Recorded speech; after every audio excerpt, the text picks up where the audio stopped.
Vote গ্রহণের দিন যতই ঘনিয়ে আসছে, রাজনৈতিক সন্ত্রাসের মতো ঘটনা ঘটেই চলছে। নির্বাচনী সভাতে যাওয়ার অপরাধে রক্তাক্ত এক ব্যক্তি, নাম মানিক মল্লিক। অভিযোগের তীর বিজেপির বিরুদ্ধে। বিলুনিয়া থানাতে অভিযোগ দায়ের আক্রান্তের পক্ষ থেকে। ঘটনা বিলুনিয়া বিধানসভা কেন্দ্রের উত্তর ভারত চন্দ্রনগর এলাকায় বুধবার রাতে। জানা যায়, মানিক মল্লিকের বাড়িতে ঢুকে হঠাৎ চড়াও হয়ে 7 থেকে 8 জনের কিছু লোক হামলা চালায়। এই হামলার ফলে মানিক মল্লিক বাধা দিতে লাঠি দিয়ে আঘাত করা হয়।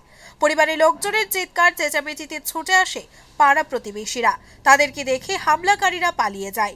বাজার থেকে বাড়িতে এবার পরে বাড়িতে মানে আমি কথাবার্তা করতে আসছিল, তো বাজার থেকে এবার পরে তারা মানে পার্টি করতে ব্যাপারে আসছে, বাড়িতে ডাক দিছে, তো বাবু হইতেছে না একটা বাবু এবার ঘর থেকে মানে বাড়ি থেকে হারাহারি শুরু করছে।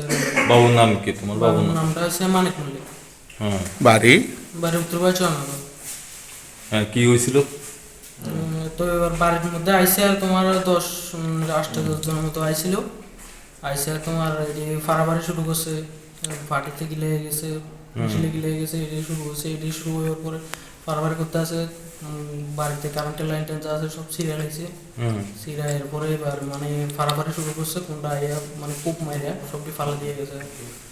দাদিয়ে কোপ দিচ্ছে। দাদিয়ে কোপ দিছে। এখানে কে আনছে? এখানে আমি আনছি হসপিটাল। কটার সময় ঘটনা এটা? এটা 9:45।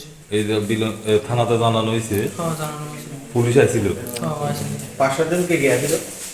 পাশে আমি আর আমার মায়ে আছিলাম। 5-7 জন কে গিয়েছিল? 5-7 জন, এটির নাম জানি না, তবে চেহারা চিনি আর কি। কোনটি কেউ? না, এটি একজন। কোন জায়গার লোক? এটি কোন জায়গার লোক? আমাদের এখানে গ্রামের লোক। নাকি মামলা করা হইব? মামলা তো করবে না। মামলা করবা? এরপর খবর দেওয়া হয় দমকল বাহিনী কর্মীদের। খবর পেয়ে দমকল কর্মীরা ছুটে গিয়ে রক্তাক্ত অবস্থায় আহত মানিক মল্লিককে উদ্ধার করে নিয়ে আসে বিলুনিয়া হাসপাতালে। প্রাথমিক চিকিৎসার পর আহত মানিক মল্লিককে আগরতলা জিবি হাসপাতালে পাঠিয়ে দেয় কর্তব্যরত চিকিৎসক।